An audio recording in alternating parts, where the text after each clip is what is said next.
This is my 48 Chevy Sailmaster, which I may have broken yesterday. So, well, not yesterday, 2 days ago. So I was driving it. Home, and I did send it. It's bloody hot in the UK at the moment, and I absolutely sent it, and which was not the best decision. And what happened was this little cable down there. That is my earth for my alternator. No, not my alternator, for my fan. And it came disconnected, so I actually lost all cooling, which was tragic. And then it obviously overheated and then melted somehow my throttle cable. So my throttle cable had like a plastic liner in it, which is strange. And obviously it's melted and then it got stuck, so my throttle got stuck to the floor and it all just went Pete-tong from there. Now I have repaired everything. I've taken the thermostat out because I think that might have been faulty as well, because there was quite a bit of back pressure in there. And what I forgot, well, it's not forgotten, I haven't had a chance to do, is top her back up. So I'm going to chuck a bit of Buxton's Finest in there. And then we're going to take her for a little test drive, make sure she's all kosher.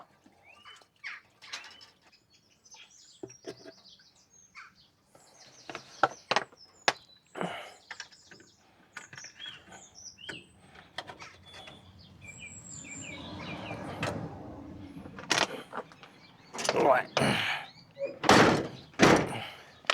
Let's give her a whirl down the road then. So I'm actually going home now because it's very, very hot, and it's just too hot to work in. I can't do any paint work in it because it's too hot, and so I might as well, you know, make the most of it.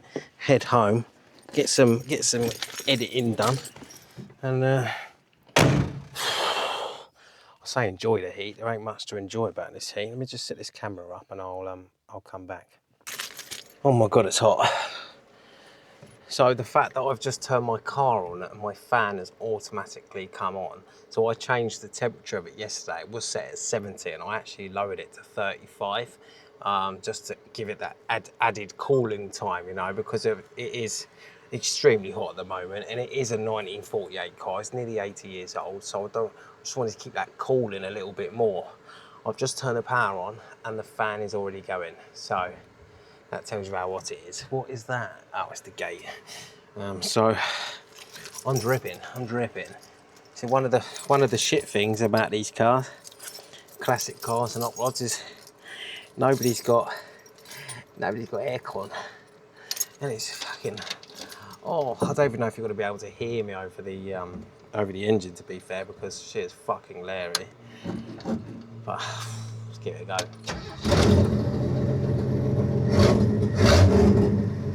Wow, she fired up lovely. Let's give her a little run down the road. Now I'm going to talk, but I don't know if you're going to hear me or not, so maybe I'll just shout and hopefully you can hear me. I mean, my levels are telling me it's quite loud already, so probably not, but we'll find out later. So you'll have to deal with me dangly in the way as well. I mean, she goes really well for a 1948 Chevy Stylemaster. It's got an inline 6.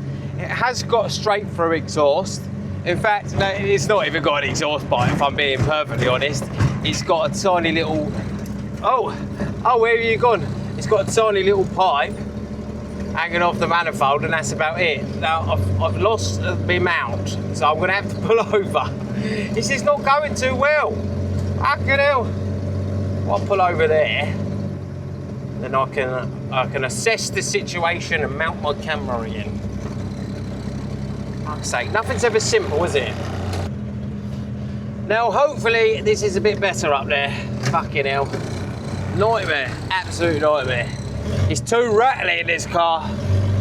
Now, I'm absolutely dripping. It's so, Jesus, that's hot. People say, oh yeah, you must love driving that car. Absolutely fucking not. Everything's red hot. You can't touch nothing. The steering wheel's hot. The panels are hot. There's no aircon. The fan only blows hot air. Oh, mother Jesus Christ. This is very warm. Which is why we must drive these things much faster, because we need the airflow. But the only problem is with driving them faster, it makes them blow up in this weather. Fucking nightmare. Now, usually it's a little 4-minute journey home, but there's diversions absolutely everywhere, so I'm having to go the long way. Ironically, I've just had to stop recording for 20 minutes because the camera overheated and it turned itself off. Fucking fantastic. I told you it was hot. I told you. It's absolutely roasting in this car. Even my fucking 300-pound camera can't keep up with it. So what I'm going to do now, I'm just going to pop into Tesco's and get myself some cold drinks and probably some ice lollies. I'm not that way inclined and I'm not that sort of person. However, I'm having a very bad time at trying to stay alive. So I'm going to find somewhere lovely. Yeah, let's just pull out on a car that has no brakes. That's really, really fucking smart, that is. Fucking, do you know what, right? People do impress me with their lack of social awareness. Now, I was going to go in this space, but I've just realised there's a bloody trolley in it. Of course there's a trolley in it. Because why would you put your trolley away? Am I going to dodge it? I am going to dodge it. And then I'm going to fuck it off in the bush. Fucking trolley man's over there. He needs to pick it up. Oh my God, it's hot. Right, so it doesn't appear to be any smoke coming out of my engine bay. So I would say it's a good thing. Now, however, something very strange is happening lower down on the dashboard. Now, my gauge here only seems to be working when the car is off, and when the car is on, it doesn't work. It says nothing. But the original OG one is working. What the fuck? How did that happen? Well, so get this, yeah, that's there because none of that worked. Now that's working, and now that's not working unless the car is off. What? What the fuck is going on with that then? I don't even fucking know. Do you know what? I don't understand anymore. Hot rod's driving me mad. Well, I'm gonna go get some fucking something cold because I'm dying here, and the car's drunk all my fucking water. So, I'll be back. And they give the chance the camera to cool down and all.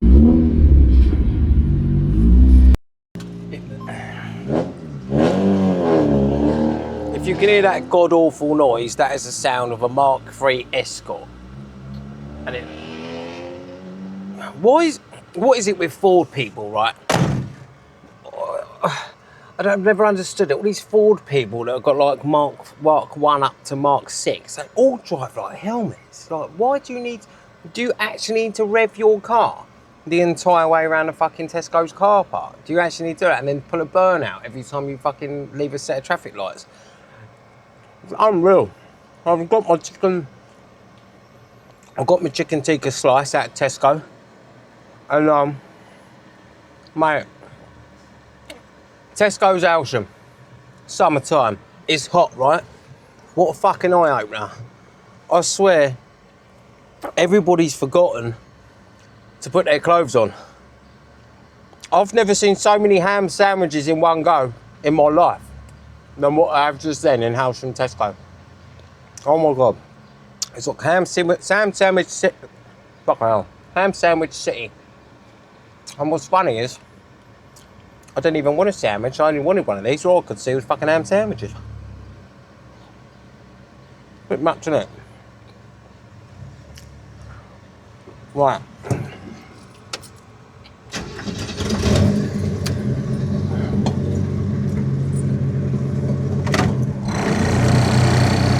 Another classic car has just pulled up next to me, so I'm going to leave before any awkward conversations start, because Steve is not that shitting cunt.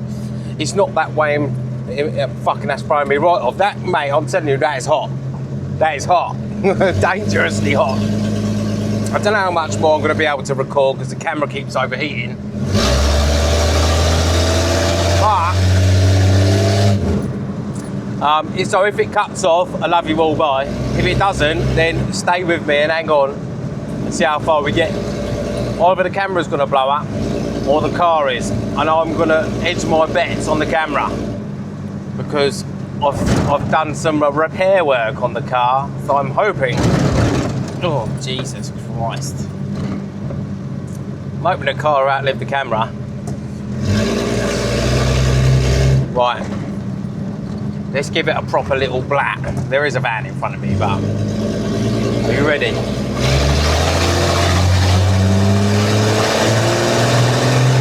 Wrong gear. Well done, Stephen. Fuck's sake. Well, it sounded nice. It's a shame I was in the wrong gear. Going a bit slow. She does sound lovely. The new throttle cable's lovely. It's a new, like, I don't know what it's made of. It's fucking solid. And much better than the other throttle cable. It actually moves a lot nicer as well. There's no resistance anymore.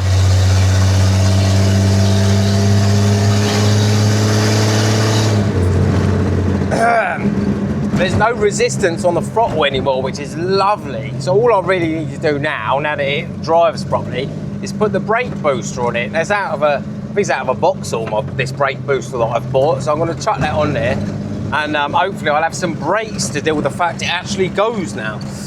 It's quite pokey for what it is. I am surprised. People underestimate an inline six. They think, oh, it's all about the V8. You've got to take the inline six out, throw that, scrap that, and put a fucking V8 in it. Well, actually, you know, you can do quite a lot to an inline six. And let me tell you, you do not want to be doing 150 mile an hour in a fucking 8-year-old car, I'll tell you that. So the inline six is perfectly fast enough. It's perfectly powerful enough. I mean, I don't want to go over 100 mile an hour. And if I've done it again, Jesus. I don't want to be going over 100 mile an hour in this car. I ain't stupid, do you know what I mean? I don't want to die. So, yeah, it's plenty quick enough. People really underestimate the inline six. I mean, it's really easy to work on. The parts are more like, well, they're not more available, but they're cheaper. You know, the V8 stuff it's easier to get. The inline six obviously not as popular, but you can get it. It is accessible. It's cheap, but easier to work on, I think. And yeah, I think it's a bloody good engine.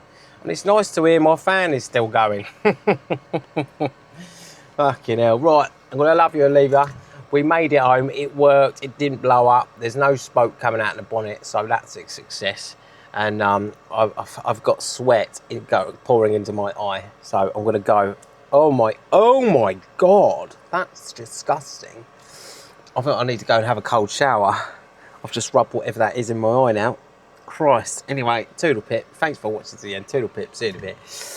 Much love. Ah, my eye.